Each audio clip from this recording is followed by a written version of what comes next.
wag yun nang tanggalin si Auntie Claire kasi she's our entertainment of the day. Wag na po.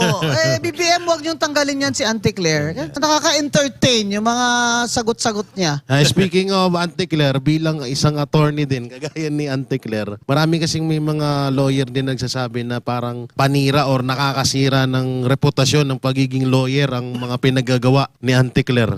Kasi nga, kaya siya nilagay dyan. Kasi makapal siya. Kaya niya, di ba? Carry mo ba yung ganyan na magsinungaling ka dyan? Sino naman ang lawyer na papayag dyan? Si Auntie Claire lang. Kaya kailangan yung salary grade niya mataas talaga. Malaki kaya kinikita nito. Undersecretary, that's around 200 something thousand a month, ha? Uy, wala pang ano yan. Uy, may 13 month, may lahat pa. May bonus pa yan. Walang sipag. So, At dati itong dating hater ni Marcos din ito biglang bumaliktad talaga? Hater po yan ni Hater ni Marcos biro mo, dati. mag-undersecretary ka ba naman bigla?